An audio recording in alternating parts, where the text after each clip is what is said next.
How you doing, everybody? Tim from Ski Media here once again with a brand new episode and a brand new interview. Another local to Vermont anyway. Not far from me here at the HQ, but local to Vermont, knows what I'm talking about when I talk about certain things. And oddly enough, local to the same area of New Jersey that I lived in for many years. But we'll get into that when we get into the interview. But first, shameless plugs. Yes, they say you should put those first. I hope it doesn't turn anybody off or turn anybody away. I try to keep them quick, but I like to ramble. And if you're a fan, you know I like to ramble. And these intros kind of drag on and on and on. And I just like to keep talking. You know that. But anyway, if you don't know that, it does tend to happen. But thank you for joining the Ski Media community. Now, if you are new here, or even if you're not, please remember to subscribe, whether you are watching on YouTube or Rumble or listening on Spotify, iHeartRadio, Apple Podcasts, Google Podcasts, Amazon Music, Pandora, Stitcher, so many audio-only platforms, apps you can use. Use your favorite, and then like, follow, or subscribe to the Ski Media podcast, and you will always know when the new episodes come out. I get notifications for myself all the time, but I do that mainly just to make sure that went through. So please like, share, follow, subscribe, all that thing. Also, the big three on social media: Facebook, Instagram, and Twitter, and LinkedIn too if you want to do some business. You know what I'm saying? And then you can go to Ski Media merch shop and hook yourself up with some Ski Media merch and really show your fandom. And or you can go to Patreon and sign up there, subscribe there for some other extra content, and you can show your fandom there, which I will appreciate, as will my bank account. Now that the shameless plugs are done, and please, again, I know I like to play around with those, but subscribe, let me know I'm doing good. Comment, like, tell your friends, please share. I would appreciate that the most. My bank account would appreciate the other things the most, but if we get the name pushed, and that's what I like, notoriety. In any case, on to the interview segment for this week. This week, we talked to a local here in Vermont, Wendy Clinch from the skidiva.com. She founded it. She runs it. She writes for it. And we have a great conversation here. She is the first lady to be on the Ski Media podcast. Isn't that interesting? And we talk about how that happened in the interview as well. It was kind of a tongue-in-cheek kind of story, if you will. Maybe not. I don't know. I thought it was funny, but she responded, and then she was a guest. Right. So check this out. Kind of an awesome interview. She has all kinds of stuff to talk about, and we talk about all kinds of stuff here on the interview, to the point where we even kept talking afterwards, but we'll get to that at the end. Enjoy the video. Thanks for watching. Thanks for listening, and I'll see you on the other side of it. Ladies and gentlemen, ladies specifically this time, because that's what I was asking for, and that's how I got this wonderful woman right here to come onto the program. Actually, I just asked. She's very nice, so it was very easy. Wendy Clinch from the skidiva.com. How are you doing, Miss Wendy? I'm doing great. It's a beautiful fall day, just waiting for the snow. It is a wicked, beautiful fall day. For those who, all right, I told a few people, don't bother coming up. The leaves are going to be kind of bogus this year. Oh, no. I was kind of wrong. Vermont is fall central. Maine is good. New Hampshire is good, but Vermont is number one. Oh, yeah. For years, I used to see this as a kid growing up here, all this and that. But this year I looked outside and I see that my yard is just, every tree is already on the ground. It's done. Oh, really? Yeah, in my yard, it's done. But everywhere else, oddly, is actually looking pretty good. And I didn't think it was going to. So, yeah. But then I'm not the almanac. I'm not anybody. Right. It's a little late. I'm waiting for the first frost. We're a little late with that. But yes. Yeah. I agree. Excuse me. So let's get down to business here, Miss Wendy. For those who don't know, I know she has a very large audience, many accolades, award-winning in some cases. Let's just tell everybody who you are and what you do. Okay. I am the founder administrator of the skidiva.com, which, for those of you who don't know, is the leading online community for women who love to ski. So the website consists of a forum where people can come or women exclusively can come and talk about anything and everything ski related: gear, technique, travel, anything they want to talk about skiing. And it also consists of a blog where once a week, generally I post about something to do with skiing, whatever. So, so I've had it since I started it in 2006. So it's been around for a long time for, Totally. yeah, I mean, in the internet world, that's like ancient history, Hmm. Hmm. but we've been around. We have about, I think we're approaching 7,000 registered members. You have to register in order to participate on the site. Okay. But we get thousands of people stopping by who just like to, keep track of the conversations and see what's going on, um, and just enjoy the ski talk. Excellent, excellent. And for those who are watching the video version, not just listening to the audio, the website's right up is right here, with the blog right here, which the latest post here is what you need to know to ski this year, which we'll talk about in a bit because that's a big topic right now because nobody Yeah, knows really yeah. what's going on Oh, that's yet. pretty much it. Oh, it's ridiculous. Yeah.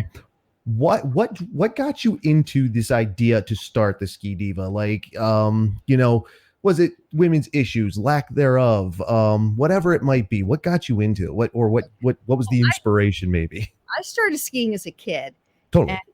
yeah, and then I stopped. I got to be about 21, 22 years old, and like many women, things come up. Like many people, things come up. You get married, or you start working, or you have a baby, or this or that, and life gets in the way. And my husband didn't ski or anything, so a long time went by before I started to ski again. And when I started to ski again, actually it was like close to 20 years. When I started to ski again, I looked around and I didn't know anybody, any other women besides myself who were skiing. They were caught up in the same sort of thing that than I had been caught up in. I was living in suburban Philadelphia, which isn't exactly a hotbed of ski activity, although No, there are a lot of nice ski areas in Pennsylvania and a there lot of are. good skiers out of Pennsylvania too. Hmm. But Hmm. so I turned to the internet to get information on gear and technique, and I found a number of other websites, a number of other ski communities where people were talking about skiing, and they were predominantly made up of men. If they saw that you were a woman and asking questions, they automatically assumed that you were a beginner or not very knowledgeable, didn't know anything. There were a lot of condescending comments, um, a lot of sexist comments, a lot of misogyny, not that all, Okay. but there a fair amount of that.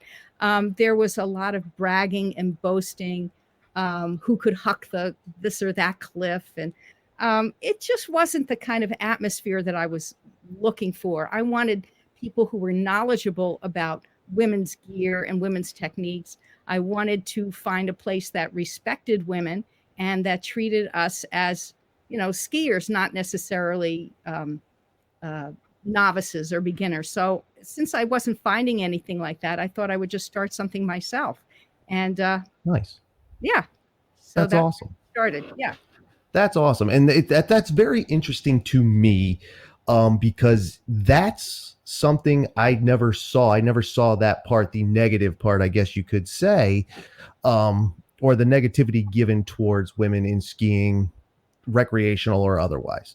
I never saw it, for whatever reason. It's Well, it could be. I mean, first of all, this is going back to 2006, so it's a long time ago. sure, yeah, And the other thing is, if as a man, you might not be as aware of it or as sensitive to it, or totally.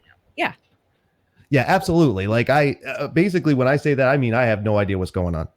I'm just out there, and you know, I mean, I have skied in. Well, I don't snowboard because I'm not good at it, but other people have, male, female, friends of mine, whatever. But you're right. The majority of the people I have skied with over the years have always been male.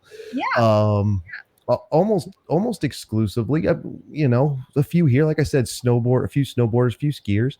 But I'm hoping I'm right in this. That trend is changing. Is that right? Is that wrong? It is. I think there have emerged a lot of really kick-ass women skiers. Michaela Sure.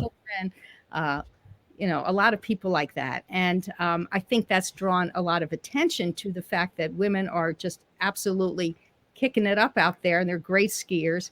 And I think the whole women's movement has changed things a lot. People are more aware of things like that these days that they weren't even in 2006. Sure.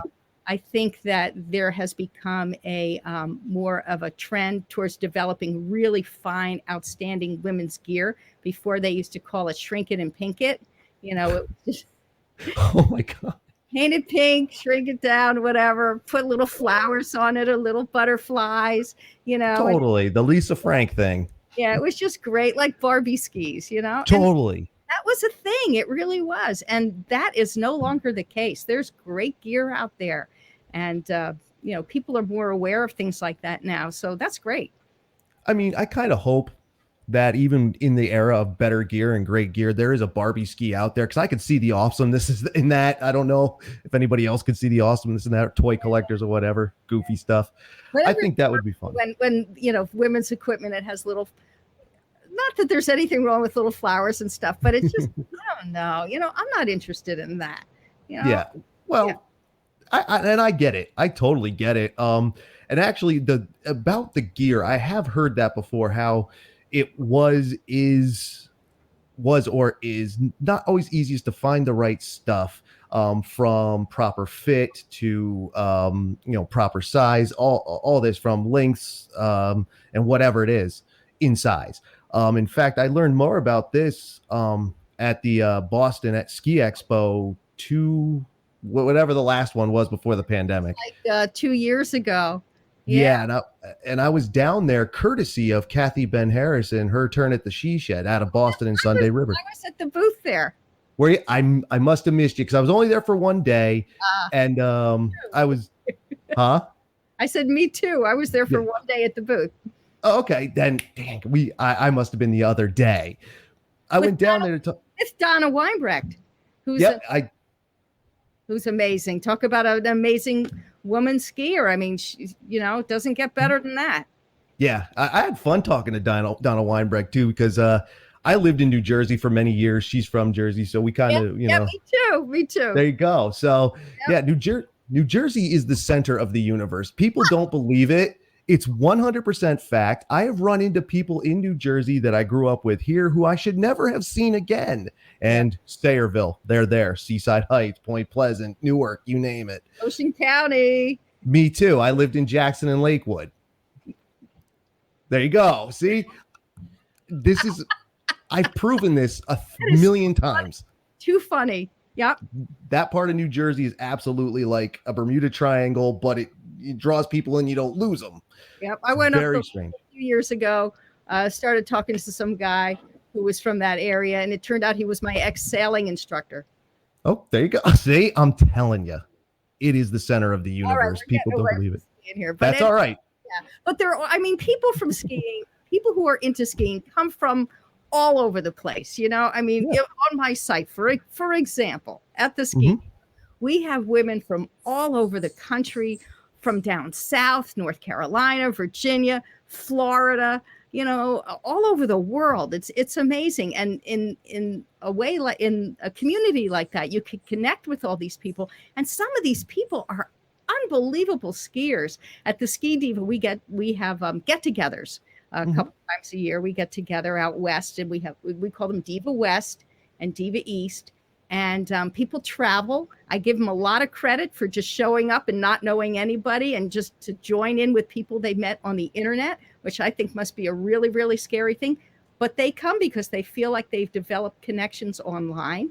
Yeah. And they come from all over, and some of the best skiers I've encountered. There was this one woman from Pennsylvania who was the most unbelievable skier. Now, she ended up becoming an instructor at Big Sky. Nice. Yeah, she moved out to Big Sky, and just an incredible skier. So if you're from New Jersey, Pennsylvania, doesn't matter. There's great skiers everywhere. That's so awesome. That is awesome. And that is true. I've met people from, pick your skill level, from all over the world. That was one of the beauties of working in the industry at the time I did. I worked at Mount Snow when I was in high school back in the late 90s. And we, every year we had kids coming up from South Africa to work, and Australia, and all over Europe and Asia, and you name it. I've talked to people who ski and ride from everywhere. Right. And it's wonderful. It's really is a sport that could be universal if people would let it be, or if they weren't scared of the cold. More most people I have taken and introduced to it have backed out because, like, dude, it's cold. I'm like, yeah, I know it's cold. It's cold. And you know what? I'm not very big. You can't really tell here. I'm 5'1", and Sure. I weigh about 112. I don't have a lot of layers, Mm-mm. and I have to dress. I hate the cold. I hate being cold, but you just learn to dress for it, I mean, Yeah. if I didn't have boot heaters and heated gloves and really great gear, I don't know if I could stand it, but I'm out there. I'm out there almost every day. I ski almost every day, not weekends and not holidays, but I'm out there all the time. So, and if I Yeah. can, anybody can do it. Yeah, the cold, you can get around it. And I get it. Some people are different. I'm different now. There was a time, I remember when I moved to New Jersey after growing up in Vermont, everybody would laugh. They're like, my goodness, you're just wearing a t-shirt. I'm like, so? They're like, it's February. I'm like, it's only 20 degrees. It's fine. Yeah. It's not cold yet. But I spent a year and a half living in Las Vegas, came back. It was it. The desert ended it. Yeah. But that's going to be a great ski town too, because not just because of Lee Canyon, but there will be an indoor ski hill there. Speaking of New Jersey, have you tried the indoor thing yet? I have not. I have not. Living here in Vermont, you just kind of get out of that whole traffic thing, and just driving down to New Jersey 5 hours or so. It's just, I just can't face the traffic. I really can't. And I get that 100%. Yeah. Lord knows the reason I learned my way around the back roads of Ocean County, Monmouth County, and the surrounding areas was to stay off the parkway, the parking lot, to stay off the turnpike, to stay away from these things, to get away from Route 9, all of it. There are women on my site who have been to the indoor hill, and they think it's great. I mean, just to be able to go skiing in August when you're just really feeling like, oh, you want to get out there, and it seems like ski season was so far back, and it's just stretching out ahead of you until you get there. But now they had that fire, and I don't know if they're open again. Not yet. Not yet. That was unfortunate because there was one woman on my site who just got a new pair of boots, and she wanted to go down and try them out, and she couldn't go because of that. So, but there are ski divas who have met up in the place in New Jersey and have really enjoyed it.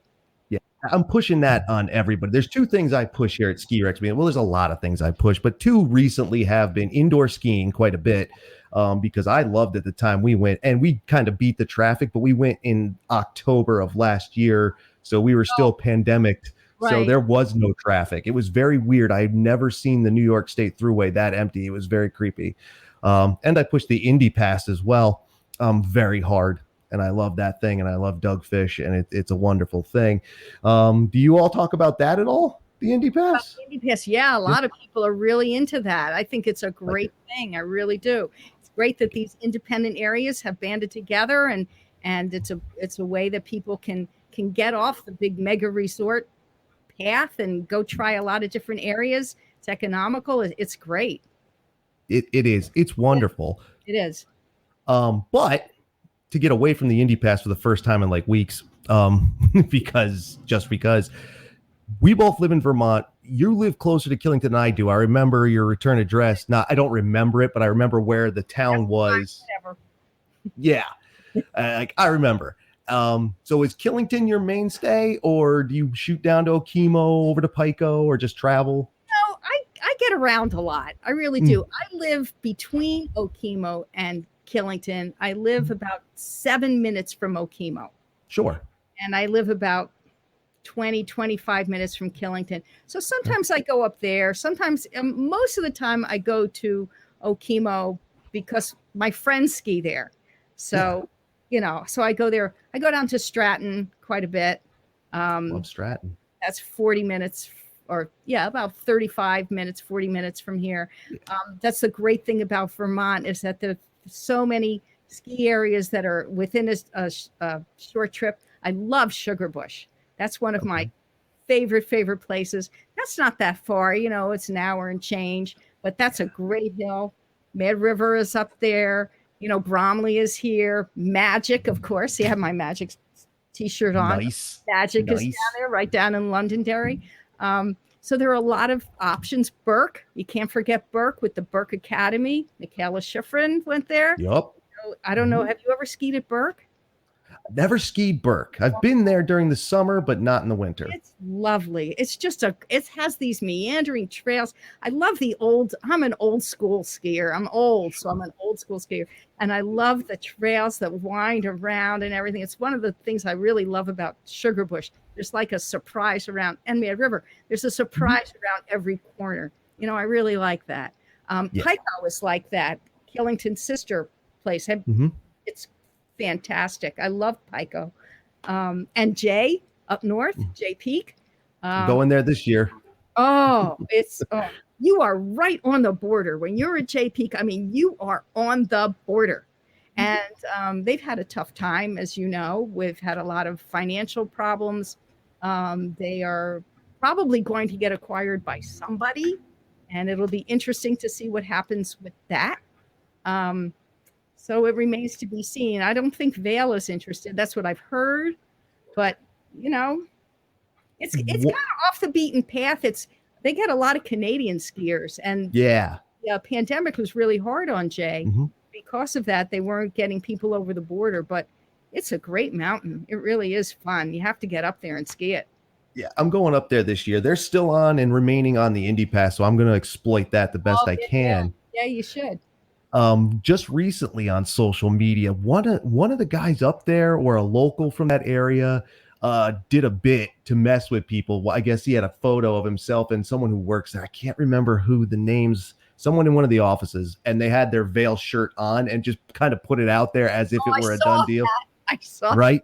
Yeah. I was like, dude, come on, you can't do that to people, because I think the locals up there would riot. Yeah. Oh, and speaking of Vail, also there's Stowe. Yep. Which is a phenomenal mountain. You can't forget Stowe. Stowe's very nice. The town is nice. Everything's nice. The town is beautiful. So, since you are a Vermonter and you're talking about how there's all the places to visit, two things about that. One, I've gone through your website. I've read stuff. You have tips. You have tricks. You would agree, I assume, something I push. people talk about cost. I was like, buy the pass that you can abuse. Like, that way, when the math is done, you've skied for $3 a day or whatever it is. Right. As my husband says, he doesn't even like skiing that much. He just has to bring the cost down. Yep. And I get it. But people, like, especially where we live, almost on this dead center line of the state, we can abuse the spine of the Green Mountains. Yeah. We can abuse any one of them, except for like Mountain Collective. There's like 2 in the east, but if I remember correctly. But we can abuse Icon, we can abuse Epic, we can abuse Indy, the Freedom Pass, like, dear Lord, like, all of it, we can abuse it. And it's wonderful. There's that. But all these mountains that Wendy's talking about, they're not on interstates necessarily. They're not. Which is a good thing. Get off the interstate, drive through the beautiful roads of Vermont, enjoy it. You don't have to just book it to get to the mountain. Skiing is not just about booking it. Skiing is about enjoying the environment, enjoying your surroundings. So get off the interstate. If you want to be on the interstate, go to Loon. Yep. You get on 91 and you just go right there. Not that there's anything wrong with that. People's time is valuable. It's limited. But I don't know. I think you got to take the slow lane sometimes, And that was actually my point. Like, so many awesome drives to get to these places. Yeah. It's interesting if you come from this direction to go to Bolton Valley and you're on this. That's another great Vermont resort. I love Bolton Valley. I love that place. I have never skied at Bolton. Oh, you should get up there and try it. I'm going to. This year, I've made it my mission. I'm going to go to Bolton. I'm dying to go there. I hear the tree skiing there is outrageous, so I really want to go there. It looks it. I'm past my tree days. Not doing that anymore. But the mountain is great. Like, I've stopped telling my stories because it makes it sound like the mountain's bad. I'm like, no. I had problems. The mountain's awesome in a way I can't explain. I'll put it up there again, right side by Killington, straight up. Like, I loved it, and I do love it. But as you drive toward it on Route 2, you actually come up and you have 89 kind of sitting that a median. You're on Route 2. But that's about it for interstate. The rest, you go through Waterbury and you're rolling past these farms and you see the cow, all this postcard stuff that, we see from Vermont. It's awesome. And there's like 6 different ways to go. Yeah. For instance, when I worked at Mount Snow as a teenager, we all finally got our driver's license, American Skiing Company at that time. Right. So it was off to Killington every single chance we got, because it was all the same company then. So we would go up 100, or we take one of 10 different side roads, some of which I can't even remember, some of which you could literally get lost. Yeah. Very easy. Excuse me. But yeah, I think the travel's part of it. And I think get out there and try, because like J Peak. Yeah, J Peak. It's one of the beauties of these multi-resort passes, like the Indy Pass and even the Epic and the Icon passes, that you do have the opportunity to try all these different resorts that, you might not ordinarily get to. Yeah, absolutely. And that's what I was going to say about J Peak. Like, I've been near there. I've never quite been there. But you get off the highway and then you're just driving around. Oh, you want to drive around, feel like you're in the middle of nowhere. That's when you go to Burke. I mean, Burke's out there. Burke is out there. It really is. It takes some, and this is from someone who lives in Vermont, used to a lot of back roads, but Burke is way out there. But it's worth it. It's worth the trip. Yeah, it's cool. That's a great area. It is. The North Kingdom, they call that area. Yeah, last summer I actually lived in St. Johnsbury for a little while. That far? No, not at all. Actually, that was the first time I was up there. I found Burke accidentally in like the year 2000. Yeah. I was just out driving around. I ended up in Lyndonville, took a few lefts and rights, had no idea where I was. Luckily, I found the sign for Burke Mountain. I was like, oh, I can get home. I had no idea where I was. And this was before smartphones, kids. We didn't have them back in the 90s. Yeah. Vermont's a beautiful place. That's awesome. That's one of the reasons I love that you agreed to come on here, because I'm trying to get locals. Jeff Hathaway will be on the Ski Rex Media podcast down there at Magic at some point. But we have Wendy, who's a Vermonter, who answered the call when I made an off-color joke about not having any females on the program. Yeah, what's with that? There are so many great women skiers you could get and to talk to, and I'm sure they'd trying to come on. I'm trying. I think I have a couple of things that go against me. Talking about before, skiing is a predominantly a male thing, and also for me, I'm still a nobody in this, so sometimes it's a little hard. I can't call up Schifrin's people and be like, dude, can she have 10 minutes? Actually, I might. You never know. But you never. She seems pretty cool. I've never met her. I have seen her ski up there, though, at Killington. There are some GMs of mountains now that are women, and that be the case. But women are really getting up there in the administration of a lot of these mountains now. Oh yeah, totally. In the hierarchy or in the administration of a lot of these companies, there are women who are in gear companies. Coalition Skis, for example, is a company that designs skis predominantly for women and markets them to women. Blizzard has a great women's program. They have a great line of women's skis, and it's what was the Leslie? I was coughing. Sorry.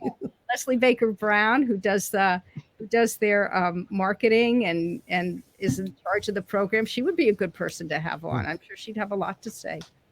These are great ideas, and I'm going to totally put them out there because I'm trying. I'm trying on many levels. Because like I said, I'm still a nobody, but we're getting there. Yeah. But speaking of Michaela Schifrin and the races, did you hear today that it will be a ticketed event up there 100% this year? Yes, I did. What do you think about that? Well, you got to control the crowds. Okay. I mean, we're living in strange times, and what can you do? There's still COVID out there. I'm all for being careful, and but it is a party scene. I don't know if have you been to the race? Oh yeah. Yeah, it's very cool. I think I've been twice. And then last year, of course, they didn't have it. So it's exciting to have it back. And it's especially exciting that it's at Killington because it's a great race. I hear the racers absolutely love being at Killington. They can hear the crowd all the way at the top, how everybody cheers and carries on. And I know in some of the races, they don't get that kind of feedback or response from the crowd. So they love it. They love it. And everybody here gets so excited about it because it's an unusual event. I mean, it's not like something that happens all the time around here. Yeah. So very, very exciting. Yeah, we don't get national sports here. I mean, or international sports, I should say. I mean, we can drive down and see NFL and MLB games and hockey games and stuff like that, but we don't get this. But it's so exciting to see the best in the world coming down that hill, and everybody's cheering and carrying on, and it's an amazing event. If you people out there, if you haven't been, it's certainly worth going. But I can, getting back to the ticketed part of it, I can certainly understand why that's going on this year. It's strange times. I think we're lucky that we were able to ski at all last year, to be honest. I mean, it was a rough season. It was a rough season. I am not the kind of person who likes booting up in my car in the parking lot. I know that's, you're not hardcore unless you do that, but I'm sorry. It's just not for me. I'm getting too old for that. That's fine. I get cold easily. I don't like it. I don't like walking from the parking lot in my boots and everything. I guess I'm just not gnarly enough, but I'll be glad when those days are over, because I think even this year we're going to be doing that. I think you're right. I think you're right. When we don't have to. And I miss socializing with my friends in the lodge before we go out to ski. It's just the little things like that make skiing a really fun thing. Skiing is it's about getting down the hill, and it's about doing, improving and getting the best that you can. But there's a lot of socializing that goes on with skiing in the lodge and on the lift and après. And when you take that away, I mean, you still have skiing, but it'd be nice to go back to those other things too.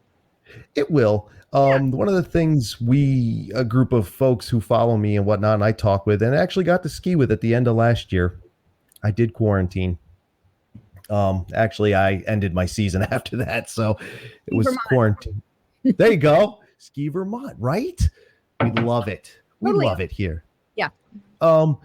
We all hope that some people want to get back into lodge because it does make some things easier. You're not wrong. Eating. That would be eating. Nice. Eating. Yeah. Booting up. I was lucky enough I was using a minivan. That I definitely don't mind booting up in, because it's practically a lodge on its own. But generally speaking, being in the lodge can help with so much. It makes so many things so much easier. Yes. But the parking lot après, though, that's something tailgating people don't want to go away, I don't think.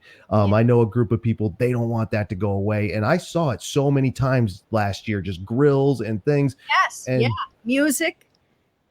Old school style. And I was just like, this is awesome. And I don't want this to go away. A lot of people don't go. It doesn't have to go away, but I almost wonder if it will go away. But it'd be nice to have the option. Yeah, exactly. Options are wonderful. What else? What else was I thinking just a second ago? I should have really gotten a pen and paper out, but that's okay.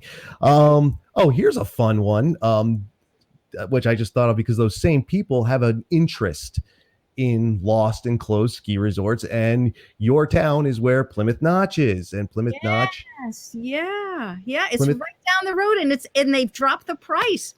They have been asking, I think, $7.5 million, and now it's a steal. It's $6.5 million. So for $6.5 million, it is yours. I wish I had that $6.5 million.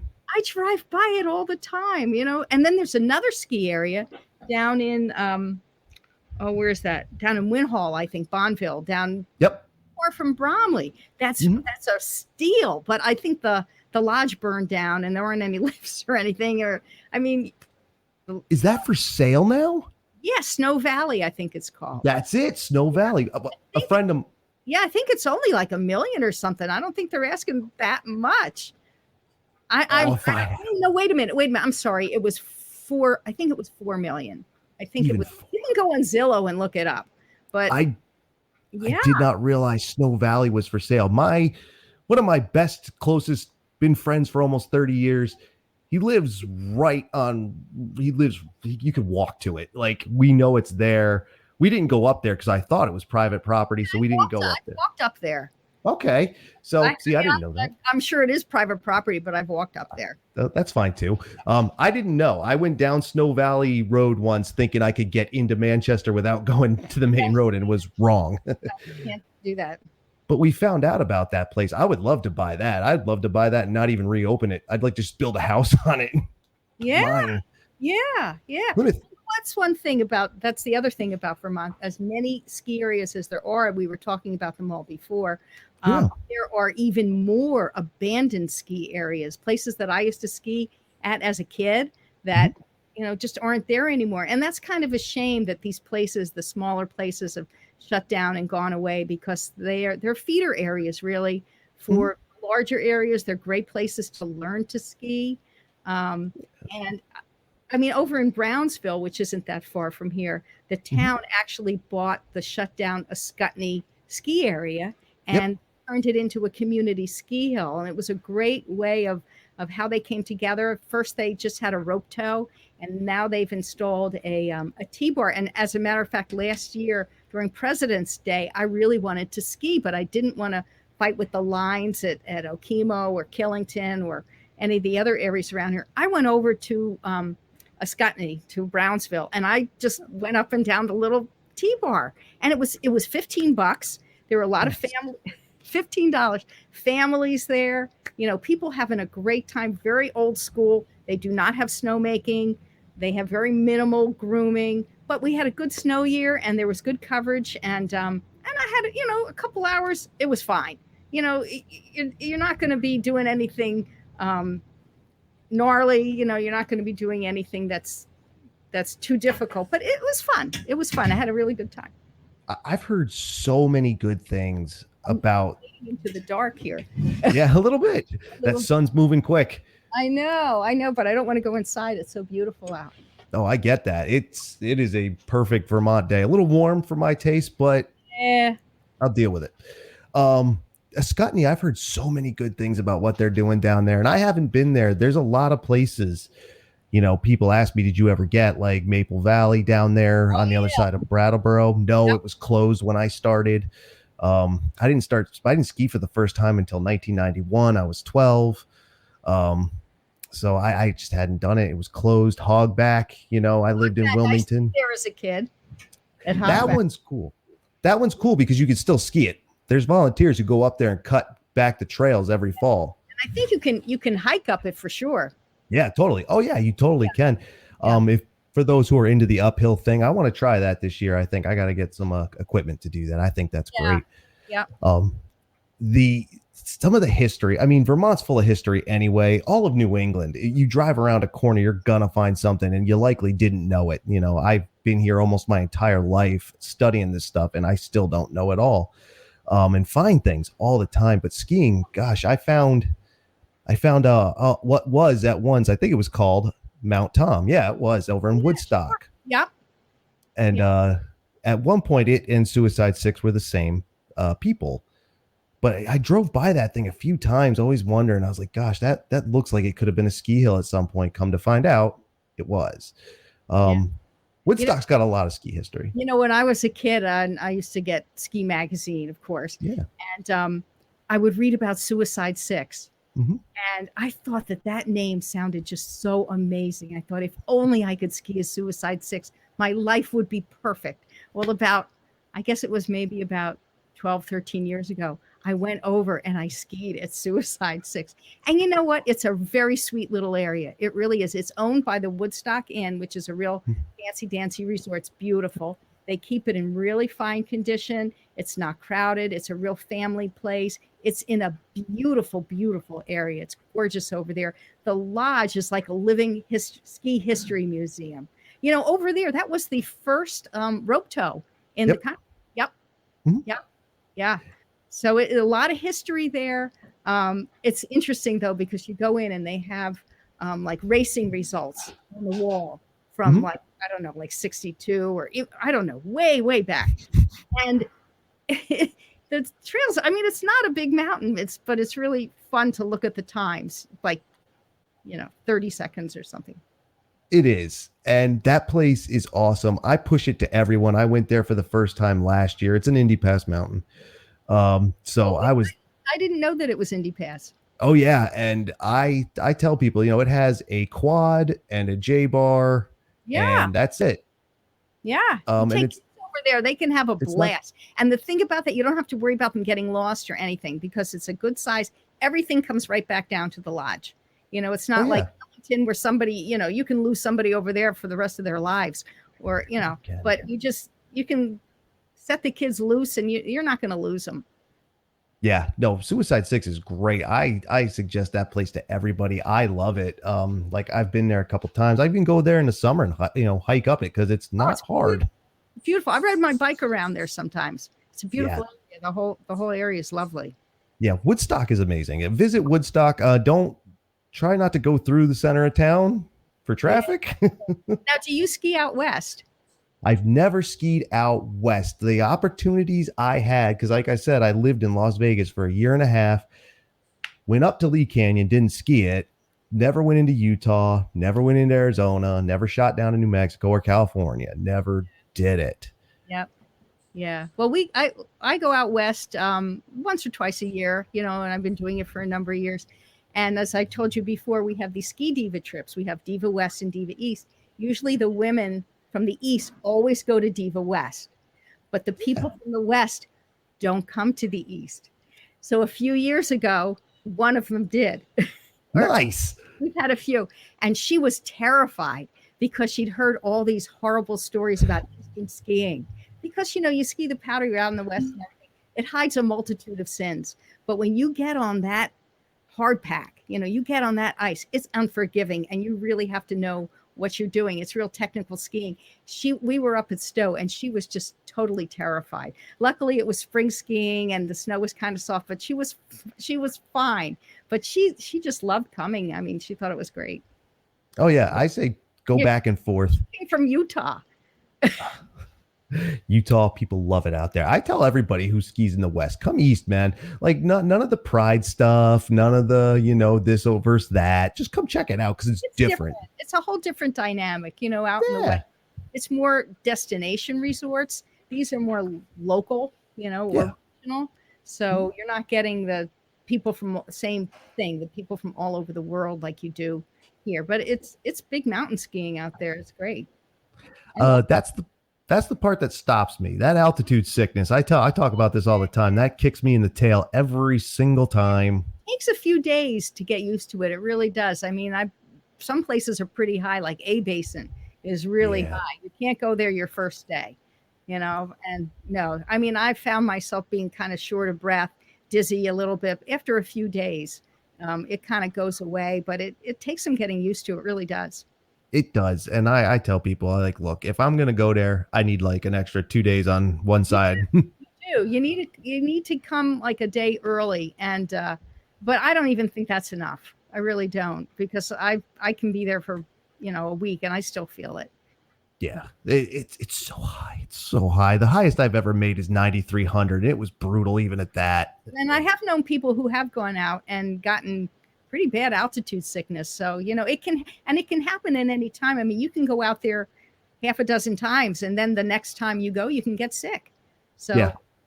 It's true. It can happen. Even if it hasn't affected you before, it can happen. So we don't have to worry about that here in Vermont. We don't have No, we don't do that. I actually have a friend. She can go up skiing and don't worry about altitude sickness. There you go. You might get bored if you're into a nightlife type of stuff, but that's only if you're into that. Yeah. So speaking of out west and the east, you talked about the Ski Diva meetups. Are you still doing that with COVID-19 and all this other stuff? Well, last year we didn't. Last year, in fact, it was interesting. We were going to have our first trip to Europe. Ooh, and it fancy. I've never skied in Europe before, and I really wanted to go. And as it turned out, the place where we had been planning to go was the ground zero for COVID. Oh. All of Europe. So we didn't go anywhere, but we are planning to go this year. And we've done it every year. And it's a great way to get to know the women on a personal level. I mean, you do develop a rapport with the women on the forum. You feel like you know these people. And I think that's what makes it so easy for women. As I said before, I thought they were so brave for coming to these events when they really don't know anybody, personally, but I think you do develop friendships online and you do feel like you get to know them. For example, I see you all the time in Twitter. I don't know you at all. We've never met, even though we Nope. share an Ocean County background. We've Mhm. never met.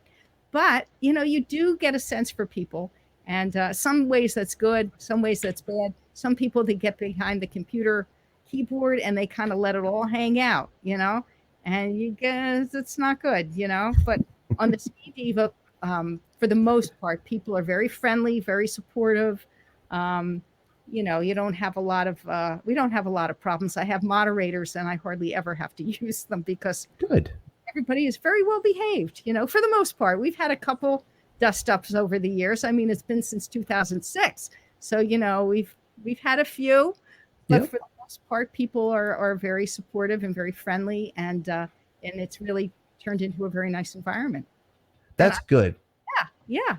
I was actually going to ask if the Ski Diva site and your forums and everything, one of the biggest problems in modern day times online is hater stuff, and you get haters with everything. You do. People can be, this is what I'm saying. People can be horrible online, Wicked bad. really Wicked bad. terrible. But for the most part, on my site, that isn't really the case. As I said, we've had a few issues. I think since 2006, I can ban people from the site. I think I might have banned 5 people, Oh, that ain't bad. which isn't bad. No, it's almost nothing. That's literally almost nothing. It really is literally almost nothing. People are Um, pretty good. that's awesome because the hate stuff, like right now, the big hate here. Well, I think one of the biggest hater things right now going on is the powder announcement with the fast pass stuff. Oh, And I said it was a sucker bet. Personally, I was like, if it works, great for them. What do I know? I'm not in mountain operations, but people are just they are losing their wild. They're mind. losing their minds. They really are. But this is nothing new. This kind of a fast pass thing has been around for many years. I mean, Okemo, I know, had something. I don't think they still have it. I don't know. But before Vail took over, they used to have something called a gold card, and you paid a certain amount, and you could go to the front of the line. And I think Killington has tried it before. Stratton, I think, has had it. A lot of places have had it. Now, sometimes I think it does get taken away because people don't like it during the week. I don't think, I'm a weekday skier. I don't feel the need for, yeah, you too. I don't feel the need for something like that. Um, Yeah. but I don't know. I think it does bother me. It does. I'm not, Okay. it does. It bothers me. I think skiing is an elite enough sport. I think that adding all these little charges for parking, for this, for that. Now, I know these charges, the price of the passes has come down. These are businesses. They have to earn money. They got to make it up somewhere. I think they're making it up in volume, though, personally, because they've sold. I think I read somewhere that Vail has sold like 40, was it 42% or something like that It more. was about that. And that worries me a little bit too. It's kind of a double-edged thing. I'm all for making skiing more accessible to people, and you're not going to do that if the prices are so high. But the day passes are so high. They want you to buy into the passes, but the day passes are crazy, and it makes it hard for someone to just come out and try the sport for the day, which is how you get people into the sport. They come and they try it maybe for the day. And that's why, these independent resorts like Bromley or Suicide Six or these smaller resorts, even though the little T-bar over in Bromley, or not Bromley, I'm sorry, Brownsville, where you can ski for $15. Yeah. That's where you get people into the store, into the sport. So, well, into the ski shop too, into the sport. And if you have the day ticket prices so high, people don't want to shell out $300, $400, $500 right away for a pass, because for them it's not going to pay. So that's a problem. Where was I starting? Oh, about the fast track thing. Yeah, it just kind of rubs me the wrong way. I don't think it's not good optics. Yeah. Line of people who are super privileged, and I don't know. I don't know. It bothers me. Things like that, nickel and diming, and It just bothers me. Yeah. Well, I'm like you. I'm a weekday skier. If I'm going on a Tuesday, I absolutely don't need this unless it's the Tuesday during President's Week, the Tuesday Right, during Christmas week, right. and I'm not going on those days likely. Yeah, no, I see it as the sucker's bet. Recently, I likened it to a casino game because I do love casinos called Let It Ride. There's a dollar bet that you can make with every hand. It's a poker variant. And, I learned it in Atlantic City, go Jersey again. But professionals call it a sucker bet because it doesn't pay off nearly as often. You say, well, it's just $1. And then I'm like, well, that dollar adds up. This is the same thing. It's 3 or 4 lifts per mountain. And if you're staying on those lifts, which you're not, or No, they're not a person. it's more than that. I don't know if you looked at the list for Killington. Oh, did it get more than that? I forget. Like both of the gondolas. It's Yep. Needle's Eye, which I love that area. I think Superstar. So yeah, they are the big lifts. They're the big lifts, but they are the lifts that you very often want to take, Maybe it'll work out for them. If it works, it works. I don't know. That's some Disney World level stuff. Yeah. But that's a different, we all are under, the ski industry and theme parks are all under the hospitality recreation umbrella, but it's it is a business. They have to make money. If they don't make money, they're not going to stay open, and that's not good for anybody. No, that's not. I think Vail has a lot of money, I don't think they need a lot of money. I don't think they need to do this, No. I just don't think it's not good optics. It's not good customer relation. It's not the spirit of skiing. It's not. Exactly. And I agree with you. It's not the soul of skiing. That's why you got to go to Magic, Go to Magic. And even soul of skiing. Yeah. And even like you said, a small place like a Scutney or even out on the other side of, I forget what town it's in, but Cochrane's over there. Oh yeah. That's like a great place. 10 or $15. Yep. They have a great learning to ski program over there. The Cochranes are out on the hill. They are there. This wonderful, amazing ski family. Yeah, they're not only on the hill, they got the one who's a pro racer. Yeah. Ryan Cochran Siegel. Yes, amazing. What a legacy. I have a woman from the Ski Diva who lives up at not far from Mad River Glen, and she took lessons from Barbara Cochran. There you go. How great is that? How often do you have the chance to learn from an Olympian? She's like an intermediate skier. How often do you get that? Now, Donna Weinbrecht does clinics over at Killington. Again, an Olympic skier, Yeah, and a very good one. Style gold medal. You can go and take lessons with her. I've done it. It's incredible, to see her go down the moguls. Her ponytail doesn't even bounce. It's just amazing how she does it. It's like, well, that's how it's done. And she makes it look so incredibly, incredibly easy, How? Only because she's worked at it and done it a million times, Yeah, that's her cup of tea. That's why it's easy, because she can do it, but you can do that here in Vermont. Now, that's not fair, because out west you can take lessons from Olympians too. I know you can. Sure. Okay. But you're not wrong. It's places like Cochrane's, Scutney, Northeast Slopes up here, even the Memorial Park T-Bar in Brattleboro. That's where I learned how to ski. Oh, really? Yeah, check those places out. People, I feel like one of the things I try to kill, no matter the stereotype, is I try to kill them because I'm done with it. I'm out of it. I'm sick of it. I don't want to hear it. So anytime, and I've had people when I was in New Jersey, let's go. Dude, I'm not doing that rich man sport. I was like, do I look rich to you, man? There are ways to ski, even if you don't have a lot of money. There are. But it does bother me that, as I was saying about the day tickets, so high. People don't want to spend that kind of money. Although there are small areas you can go to and get into it that way. Yeah, so, and that's what I suggest to everybody. There are options. You just have to know, and you have to have kind of you need a guide, someone who can, help you see your path through learning how to ski and help you maneuver the tickets and the equipment and everything, because it can be intimidating. It really can. Which you can do at the skidiva.com. Yeah, and you can. We have skiers of all levels. That's the thing.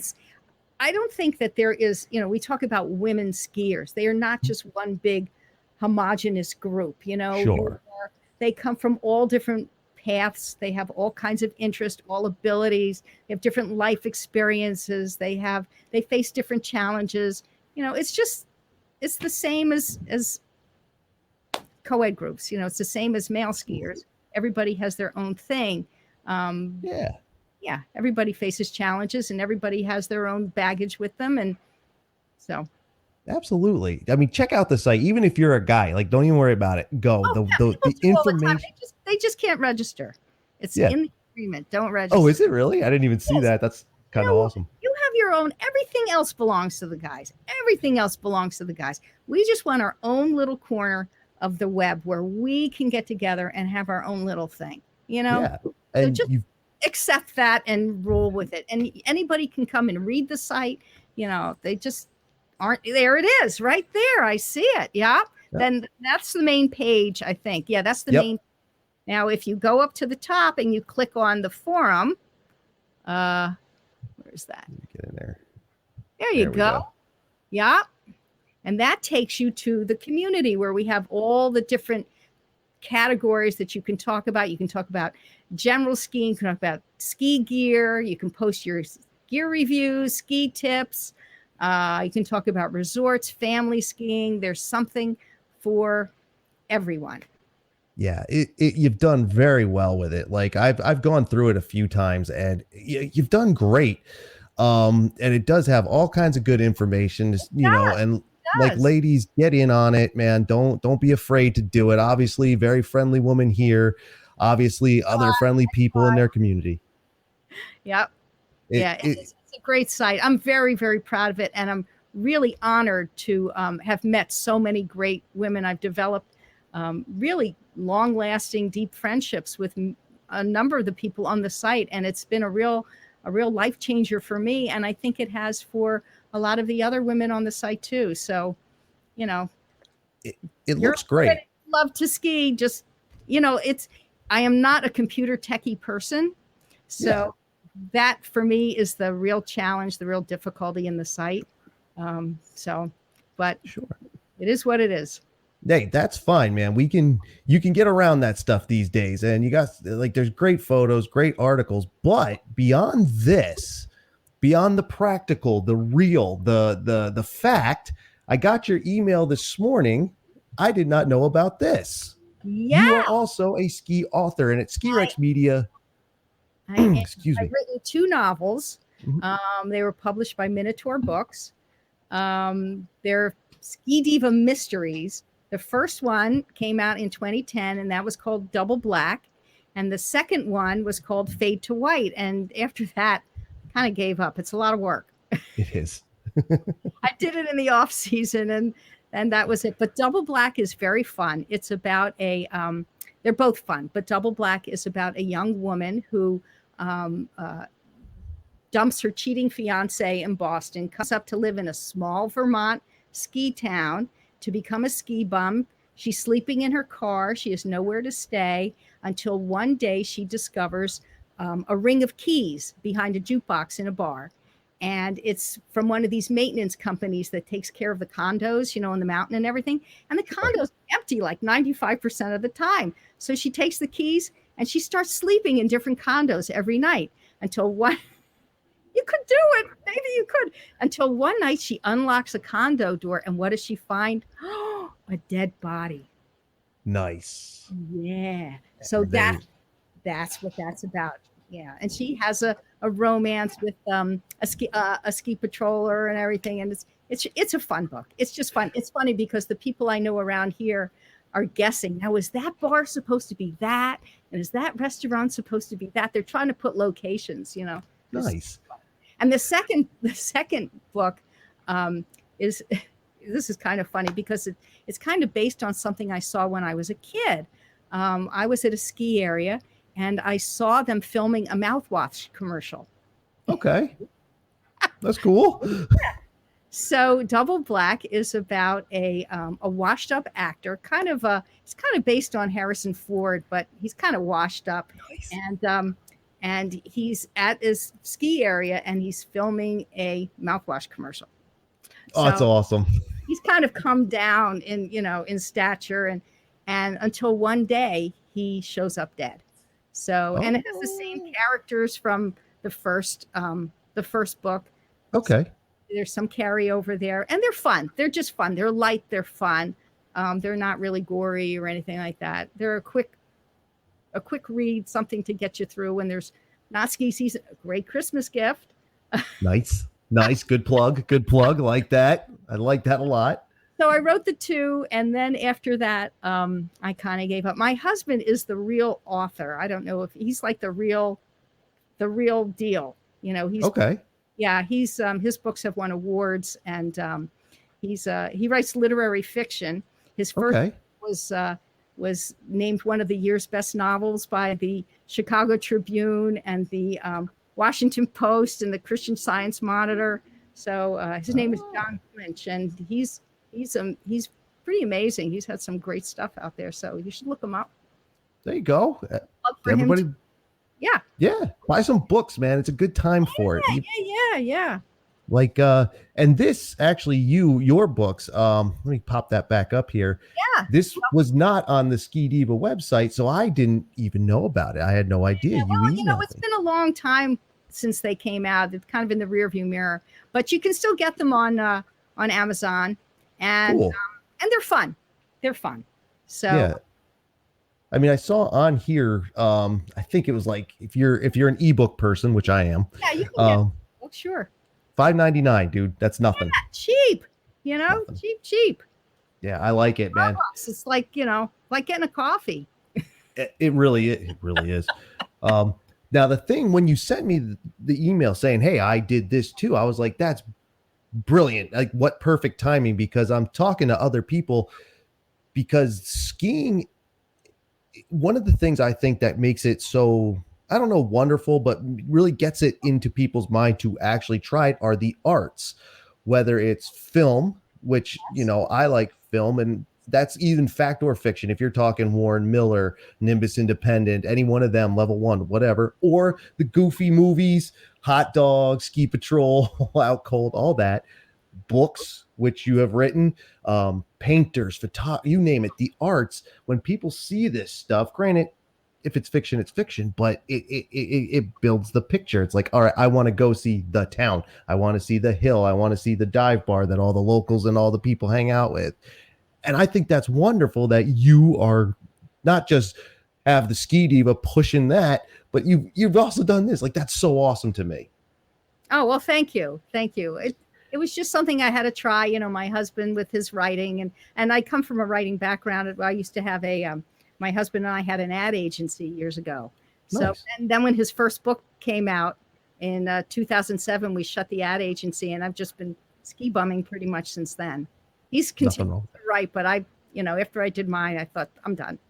Hey, I mean, I get it. I want to try it too. Science fiction, not mystery. I have a couple ideas kicking for Ski Rex Media Publishing Division, but I think that's awesome. I think you are like a personification of the lady Vermont ski bum. Oh. And I mean, if you think I'm wrong or if I'm being too forward, but that's a wonderful thing because you don't see it. You don't talk about it, or people don't talk about it. Pardon my using the language poorly. Ugh. I write every day too, and you think I could use the language better, but I can't. But anyway, joking aside, that's wonderful. I think what you're doing is great. And now I'm going to check out your 2 books here too. Please do. Let me know which, give them a good review somewhere. Oh, I will. Believe me, I've been getting big back into reading. I did just read Dan Egan's book, and that's a wild book. Yeah, I haven't read that yet. That's wild. Yeah, I've met him a few times, but That's awesome. I haven't read the book. That's awesome, man. This is awesome. You've got it done. Everybody, skidiva.com, wendyclinch.com. Check it out. Register, buy a book, do all that. How are you with people saying hi if they see you up there at Okemo, Killington, you Pico, can tell wherever? who I am with the helmet and the face stuff and the goggles, whatever. Hey, more power to you. But yeah. It's like I always say. Anymore. Everybody's so covered up, I'm short. Totally. I'm short. There you go. For the short person. There you go, guys. You'll be able to find her very easy. But if not, that's cool too. But we're all nice people, and that's something I get at. We're very accessible people. Like they really are friendly. You know, we get out on the hill and we're just looking to enjoy the weather, enjoy the surroundings. You know, don't lose sight of that. This is part of what I was saying before. You know, don't be so taken up with the up and down and the speed and whatever. Just enjoy the surroundings, enjoy being out in nature. I think that's one of the best things about skiing is just being out there. Absolutely. And I agree. And it's a social sport. And like all of us, like if you've just gotten into Ski Rex Media for this season of it, where I've actually been talking to people, it hasn't just been me ranting and raving, you find, man, all of us are just nice people. We're just looking to get out there and do it.